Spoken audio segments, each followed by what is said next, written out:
Have you ever thought about like how animals just get by, Get by. Yeah, like they don't have money, but they still have like, societies, and they eat and sleep and everything. Right. But like we're totally dependent on money, right? Like just to eat or get a place to live. It's really interesting, isn't it? It Yeah. makes you think about like, what are the essential things that we need as humans? Totally.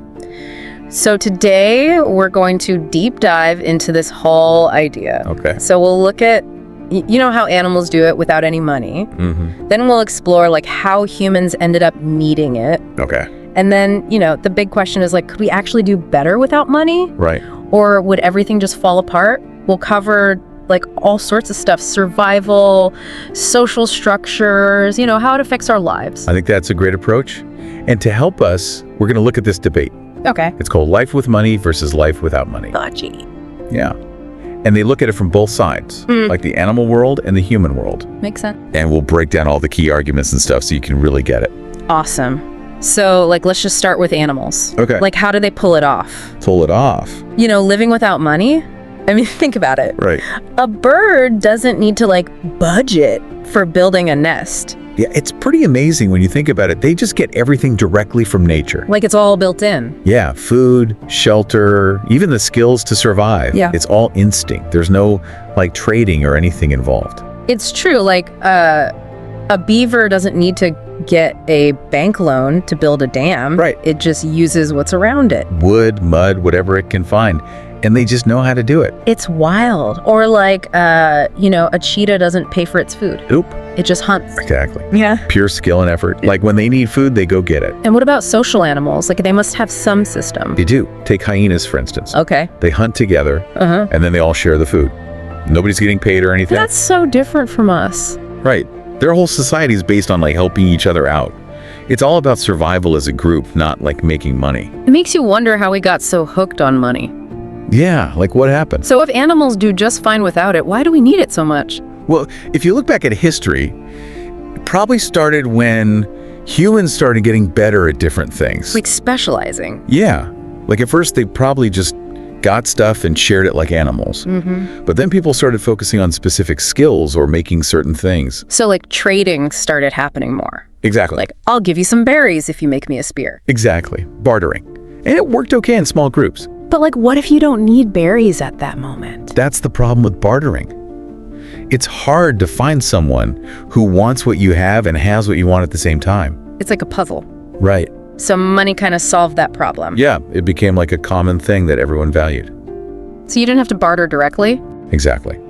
And as things got more complicated, money made trading much easier, like from gold and silver to like the digital stuff we use now. I see. But it feels like money is more than just for trading now, right? Oh, absolutely. Yeah. It's like the key to everything these days. Housing, food, healthcare, even education.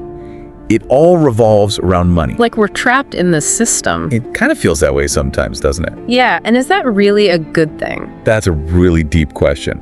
Like, sure, money has helped us make progress, Yeah. but it's also created a lot of problems. Totally. Okay, but let's play devil's advocate for a second. Okay. What are the good things about having money? Why is it so important to us? Well, one big thing is security. Okay. When you have money, you can buy what you need, get medical help, and plan for the future. It's like a safety net. That makes sense. Like knowing you can handle stuff if things go wrong. Right. And money also gives you freedom. Freedom. Yeah, like to choose your job, to travel, to learn new things. That's definitely true. You can do so much more if you have money. Right. And it's not just about individuals. Money has also been really important for society as a whole.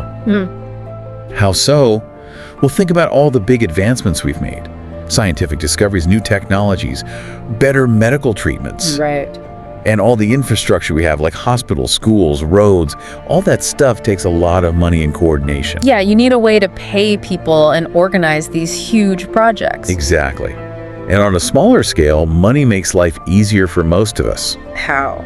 Well, we don't have to spend all day hunting or farming or building our own houses. That's true. We can focus on specific jobs and then just buy what we need. So money lets us specialize and be more efficient. Exactly. So yeah, there are some really strong arguments for having a system with money. Security, freedom, opportunity, progress.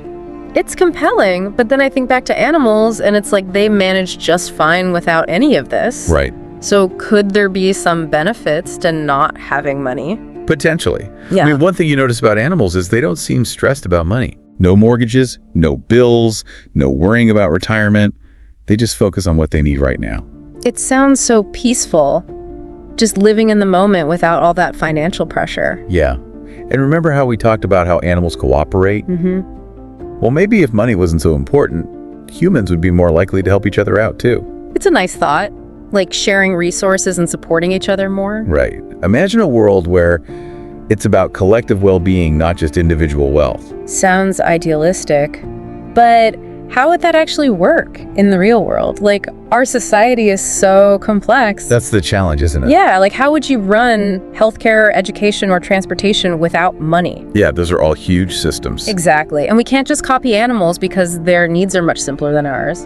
Right. Plus, going back to bartering would be a nightmare. Oh, yeah. Imagine needing like a serious medical treatment, but all you have to trade is potatoes. Not a great situation. Not at all. So bartering just wouldn't cut it in our world. Nope. It works for animals because their lives are more straightforward. But we need something more sophisticated. Okay, so this brings up the big question. Is money itself good or bad? It's tricky. I don't think it's inherently either. What do you mean? I think it's just a tool. It depends on how we use it. So like it can be used for good or bad, Exactly. Like, Yeah. think about all the charities and organizations that use money to help people. right? Funding research, fighting poverty, all that good stuff. Yeah, money can make a huge difference when it's used for the right reasons. But then there's the flip side. Greed, corruption, inequality, all those problems come from how money is used and distributed. So the problem isn't money itself, but how we handle it. Yeah, I think that's closer to the truth. Like the system we've built around money that's causing the issues. Right. Okay, so maybe we shouldn't try to get rid of money entirely. Probably not. But is there anything we can learn from animals about how to have a better relationship with it? I think so. One big lesson is simplicity. Animals don't take more than they need. Right. Maybe we should try to do the same, like reduce our consumerism and focus on what's really important. Yeah, consume less. Be more mindful. Exactly. And then there's cooperation. Okay. Animals are always helping each other out. Maybe we should focus more on community and sharing resources. Instead of just competing all the time. Right. It's a different way of thinking. And the last thing is that animals just live in the present. Yeah, they don't worry about the future the way we do. So maybe we can learn to relax a bit more and not be so anxious about money. I think that's a great takeaway. So maybe it's not about ditching money altogether, No, but finding a better way to live with it. finding a balance. Yeah, like taking inspiration from the animal world. Exactly. Well, this has been a really fascinating deep dive. We've looked at how animals thrive without money and how humans have become so dependent on it. Yeah. And we've explored the good and bad sides of money. Right. Like, it can be used for amazing things, but it can also create a lot of problems. And in the end, it's really about how we choose to use it. And the systems we create around it. So here's something to think about. If we can learn from the simplicity and cooperation of animals, could we create a better world for ourselves, even with money in the picture? I think that's a question worth exploring. I do too.